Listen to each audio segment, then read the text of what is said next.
మరిన్ని వీడియోల కోసం సబ్స్క్రైబ్ చేసుకోండి. అదేవిధంగా పక్కనే ఉన్న బెల్ ఐకాన్ని క్లిక్ చేసి వీడియో నోటిఫికేషన్స్ని పొందండి.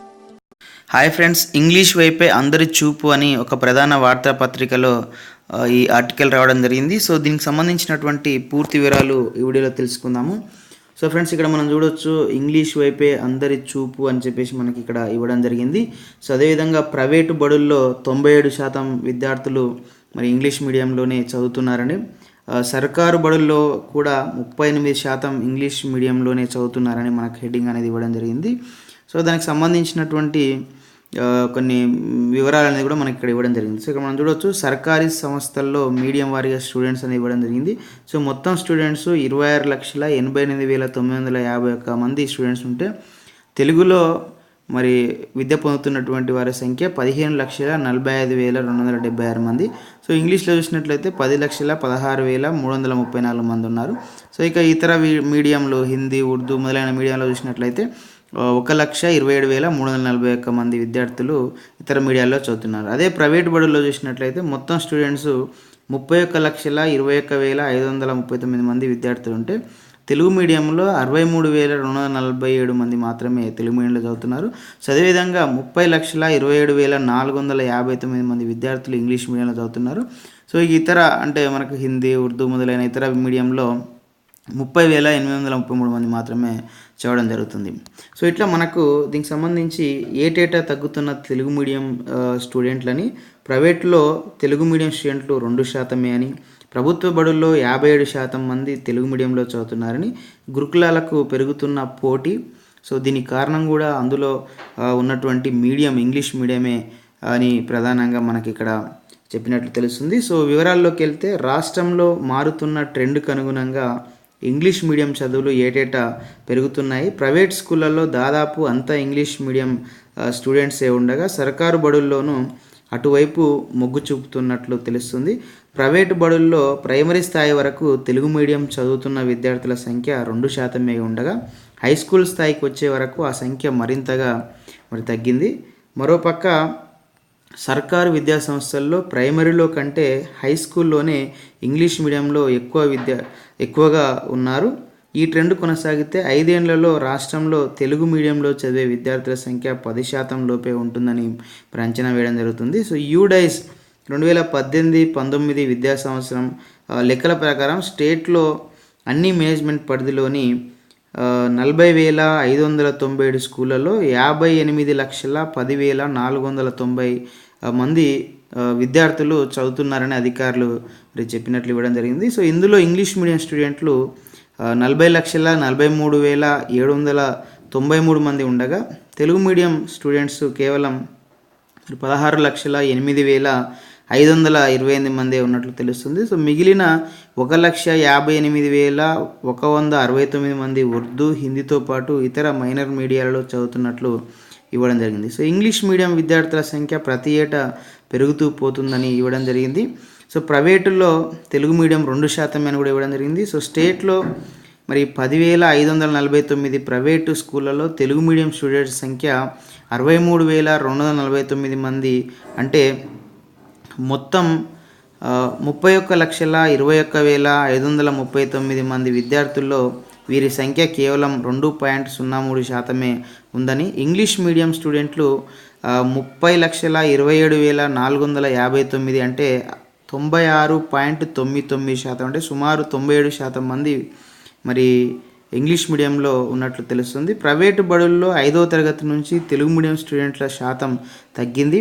మరి 10వ తరగతి మాత్రం స్వల్పంగా పెరిగినట్లు మనకి ఇవ్వడం జరిగింది. సో సర్కారులోను ఇంగ్లీష్ వైపే అడుగులు అని చెప్పేసి ఇవ్వడం జరిగింది. ఇక్కడ చూద్దాం మనం. హై స్కూల్ విద్యార్థులు గురుకులాల్లో చేరడం వల్ల ప్రైవేట్ స్కూళ్ళలో తెలుగు మీడియం విద్యార్థుల సంఖ్య తగ్గిందని అధికారులు చెప్తున్నారు. ఏటా గురుకులాల సంఖ్య పెరగడం, అవి ఇంగ్లీష్ మీడియంలోనే ఉండడంతో స్టూడెంట్లు ఇంగ్లీష్ మీడియం వైపు అడుగులు వేస్తున్నట్లు తెలుస్తుంది. మొత్తంగా తెలుగు మీడియం విద్యార్థులే ఎక్కువగా ఉన్న క్రమంగా ఇంగ్లీష్ మీడియం స్టూడెంట్ల సంఖ్య పెరుగుతుందని, మరి సర్కారీ విద్యా సంస్థల్లో మొత్తం 15,45,276 అంటే 57.47% తెలుగు మీడియం స్టూడెంట్స్ ఉండగా 10,16,334 మంది విద్యార్థులు, అంటే వీరి శాతం 37.8% ఇంగ్లీష్ మీడియం వారు ఉన్నట్లు మరి ఇవ్వడం జరిగింది. సో ప్రైమరీ స్థాయిలో వీళ్ళ సంఖ్య 40% లోపే ఉండగా మరి గత 3 ఏళ్లలో వీరి శాతం మనకు 47%కి మరి పెరిగినట్లు కూడా ఇవ్వడం జరిగింది. సో ఈ ఇంగ్లీషు వైపు మరి అందరూ ఎందుకు ఇంగ్లీషు మీడియంకి వస్తున్నారు అనే దానికి కారణాలు లేకపోలేదు. సో ఎందుకంటే ఇంగ్లీష్ అనేది ఈ గ్లోబలైజేషన్లో అంత డిమాండ్ ఉన్నటువంటి భాషగా, డిమాండ్ ఉన్నటువంటి మీడియంగా మరి సొసైటీలో మన ముందుకు రావడం జరిగింది. సో ఈ ఇంగ్లీష్ అనేది సొసైటీలో ఉన్నటువంటి ఆ స్టూడెంట్స్ని కూడా వేరు చేసే స్థాయికి వెళ్ళిపోయింది.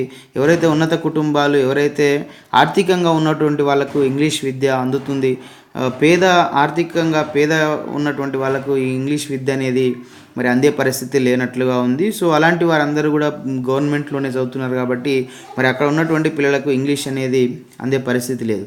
సో ఇంకా ఈ ఇంగ్లీషు మీడియం ఎందుకు మరి అందరు ఇటువైపుగా వెళ్తున్నారని మనం ఒకసారి ఆలోచన చేసినప్పుడు మనకి ఏవైతే మనకి ఇంగ్లీషు అంటే ఉన్నత విద్యలన్నీ కూడా ఇంగ్లీష్ మీడియంలోనే ఉండడం, ఒక మెడిసిన్ కానీ, ఒక ఇంజనీరింగ్ కానీ, ఒక పోస్ట్ గ్రాడ్యుయేషన్ కానీ, ఇట్లా మనం ఏ కోర్సు తీసుకున్నా కూడా అవన్నీ కూడా ఇంగ్లీష్లోనే ఉండడం, ఇంగ్లీష్లో సరైన పట్టు లేనట్లయితే వాటిపైన సరైనటువంటి కోర్సులో రాణించకపోవడం కూడా ఒక భాగంగా చెప్పుకోవచ్చు. సో అదేవిధంగా ఇంగ్లీష్ వస్తేనే ఒక కంప్యూటర్ని ఆపరేట్ చేయాలన్నా, ఒక మొబైల్ని ఆపరేట్ చేయాలన్నా మనకు ఇంగ్లీష్ అనేది చాలా ఇంపార్టెంట్ అయిపోయింది. ఇంగ్లీష్ వస్తేనే వాటిని సరైనట్లుగా వినియోగం చేసుకోవడానికి అవకాశం ఉంది. సో అదేవిధంగా ఇంగ్లీష్ అనేది ఇంటర్నేషనల్ లాంగ్వేజ్ కావడం చేత, అంతర్జాతీయ భాష కావడం చేత మనకి ఏ సమాచారం కావాలనుకున్నా ఒక ఇంటర్నెట్లోకి పోయి మనము ఒక సమాచారాన్ని వెతికినట్లయితే అది ఇంగ్లీష్లోనే మనకు రావడం జరుగుతుంది. అంటే ఇంగ్లీష్ అనేది ఒక నాలెడ్జ్ పొందడానికి ఒక మీడియంగా ఇంగ్లీష్ అనేది ఉపయోగపడుతుంది. సో అదేవిధంగా మరి ఎంత ఉన్నత చదువులు చదివినా, బీటెక్ చేసినా, ఇంకే ఉన్నత చదువులు చదివినా కూడా మనము ఒక ఇంటర్వ్యూకి అటెండ్ అయితే మనల్ని ఇంటర్వ్యూ చేసే విధానం అనేది ఇంగ్లీష్లోనే ఉంటుంది. అంటే మనము ఉన్నత చదువులు చదివినప్పటికీ కూడా ఇంగ్లీష్లో కమ్యూనికేషన్ స్కిల్స్ అంటే ఇంగ్లీష్లో మనము మన యొక్క భావాలను వాళ్ళకు చెప్పి వాళ్ళ భావాలను మనం అర్థం చేసుకోవడం అనేది ఇంగ్లీష్లో రానట్లయితే మరి వాళ్ళకు ఉద్యోగం వచ్చే పరిస్థితి అయితే లేదు. అందుకే పేరెంట్స్ కూడా ఇంగ్లీష్ మీడియం పైన, అంటే పిల్లల భవిష్యత్తు బాగుండాలంటే ఇంగ్లీష్ మీడియమే చదవాలి, పిల్లలు ఇంగ్లీష్ మీడియంలో చదివితేనే వాళ్ళ భవిష్యత్తు బాగుంటుందనే స్థాయికి మరి ఇంగ్లీష్ మీడియం పైన అందరి యొక్క అభిప్రాయం అనేది ఆ విధంగా ఏర్పడింది. సో దానికి అనుగుణంగానే మరి ప్రైవేట్లలో స్కూల్లో అన్నీ కూడా ఇంగ్లీష్ మీడియంస్ అనేది రావడం జరిగింది. సో అక్కడ వెళ్ళే పిల్లలందరూ కూడా ఇంగ్లీష్ మీడియం చదువుకుంటున్నటువంటి పరిస్థితి ఉంది. ఎవరైతే మరి ప్రైవేటుకు పోలేని పరిస్థితులలో ఆర్థికంగా వెనుకబడినటువంటి పేద పిల్లలకు గవర్నమెంట్ స్కూల్లోకి వస్తే మరి అక్కడ తెలుగు మీడియం ఉన్నటువంటి పరిస్థితి ఉంది. సో కాబట్టి మరి ఇంగ్లీష్ అనేది ఇంగ్లీష్లో క్వాలిటీ ఎడ్యుకేషన్ అనేది ప్రతి ఒక్కరికి కూడా అప్పుడు అవసరం ఉన్నటువంటి పరిస్థితి అయితే ఏర్పడింది. సో మన పక్క రాష్ట్రమైనటువంటి ఆంధ్రప్రదేశ్లో గవర్నమెంట్ మరి ఇంగ్లీష్ మీడియంలోనే మరి పేదవాళ్ళకు కూడా ఇంగ్లీష్ మీడియం అందిస్తామని ఒక మంచి నిర్ణయం తీసుకోవడం జరిగింది. సో దానిపైన కూడా చాలామంది ప్రముఖులు మరి విమర్శించడం జరుగుతుంది. సో ఇక్కడ ఉన్నటువంటి పరిస్థితే కాదు, ఇక్కడ ఏదైతే 97% ప్రైవేటు బడులలో ఇంగ్లీష్ మీడియం ఉందో అక్కడ ఏపీలో కూడా ఇంచుమించు ఇదే పర్సెంటేజ్ అనేది ఇంగ్లీష్ మీడియం ఉంది. అంటే సర్కారు బడులలో ఇంగ్లీష్ మీడియం ప్రవేశపెడితే అది మాతృభాషకు విఘాతంగా ఉంటుందని చాలామంది పెద్దలు మాట్లాడడం జరుగుతుంది. మరి ప్రైవేట్లలో ఇంగ్లీష్ మీడియము మరి మాతృభాషకు విఘాతం కలిగించట్లేదు అనేది ఒకసారి ఆలోచన చేయాల్సినటువంటి అవసరం ఉంటుంది. సో సర్కారు బడులలో చదివే పేద విద్యార్థులే మరి మాతృభాషను సంరక్షించే బాధ్యత వాళ్ళ మీదనే ఉందా?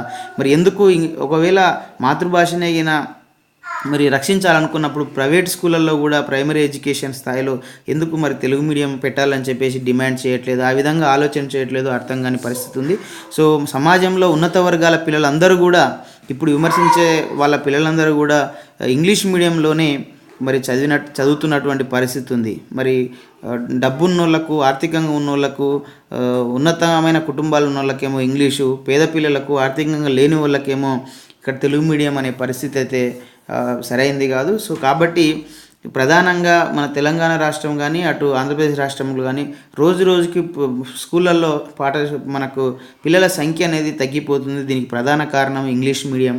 సో దాని తర్వాత క్వాలిటీ ఎడ్యుకేషన్, దాని తర్వాత మరి మౌలిక వసతులు, ఇవన్నీ కూడా ఒకదానికొకటి లింక్ అయిపోయి ఉన్నాయి. కాబట్టి మరి ఖచ్చితంగా కూడా మన రాష్ట్రంలో కూడా మరి గవర్నమెంట్ స్కూల్స్ అన్నీ కూడా ఇంగ్లీష్ మీడియంలోకి మారాల్సినటువంటి అవసరం ఉంటుంది. దాంతోపాటు మౌలిక వసతులు కల్పించాల్సినటువంటి అవసరం ఉంటుంది. తద్వారా మరి క్వాలిటీ ఎడ్యుకేషన్ ఇంగ్లీష్లో అందించినట్లయితే ఖచ్చితంగా స్కూళ్ళలో సంఖ్య పెరుగుతుంది. స్కూళ్ళలో సంఖ్య పెరిగితే ఆటోమేటిక్గా మనకు ఉద్యోగాలు అనేది కూడా పెరుగుతుంటాయి. సో స్కూళ్ళలో సంఖ్య తగ్గితే ఉద్యోగాలు పోతాయి. రేపటి నాడు మన పిల్లల భవిష్యత్తు కూడా మరి ఉద్యోగాలు రాని పరిస్థితి ఏర్పడుతుంది. సో వీటన్నిటికి కూడా ఇంగ్లీష్ మీడియం అనేది అనివార్యం అయిపోయింది. సో కాబట్టి మన పిల్లలనేమో ఇంగ్లీష్ మీడియంలో పంపించుకుంటూ గవర్నమెంట్లలో తెలుగు మీడియం ఉండాలని మనం కోరుకోవడం లేదా డిమాండ్ చేయడం అనేది అవివేకం అవుతుంది. కాబట్టి మరి గవర్నమెంట్ స్కూళ్ళల్లో కూడా ఇంగ్లీష్ మీడియం ప్రవేశపెట్టి పేద విద్యార్థులకు కూడా నాణ్యమైన విద్య అందించాల్సినటువంటి బాధ్యత మరి ప్రభుత్వం పైన మనందరిపైన కూడా ఉండాల్సి ఉంది. కాబట్టి ఆ పోటీ పరీక్షల్లో రాణించడం అనేది కూడా మనం చూస్తున్నాం. సో ఫర్ ఎగ్జాంపుల్ మనం చూసినట్లయితే మనకు ఏదైతే సివిల్ సర్వీస్ ఎగ్జామినేషన్ ఉంటుందో సో దానికి ప్రిపేర్ అయ్యేటప్పుడు ప్రిలిమ్స్ అనేది కూడా మొత్తం ఇంగ్లీష్లోనే ఉంటుంది. సో ఇంగ్లీష్లో మనకు అవగాహన ఉంటూనే అది కూడా మనము దాన్ని క్రాక్ చేయడానికి అవకాశం ఉంటుంది.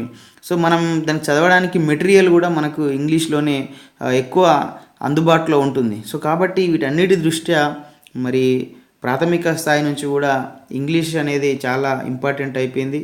సో కాబట్టి అందుకే మరి ప్రభుత్వ పాఠశాలల్లో కూడా ఇంగ్లీష్ మీడియం ప్రైమరీ స్థాయి నుంచి ఇంప్లిమెంట్ చేయాల్సినటువంటి అవసరం ఉందని తెలియజేసుకుంటూ ఈ వీడియో మీకు నచ్చితే లైక్ చేయండి, షేర్ చేయండి. ఇలాంటి ఎడ్యుకేషనల్ ఎంప్లాయ్మెంట్ టెక్నాలజీ సంబంధించిన పొందడం కోసం మన యొక్క యూట్యూబ్ ఛానల్ వెంకట్బీటని సబ్స్క్రైబ్ చేసుకోండి. Okay friends, thanks for watching this video. Bye, have a nice day.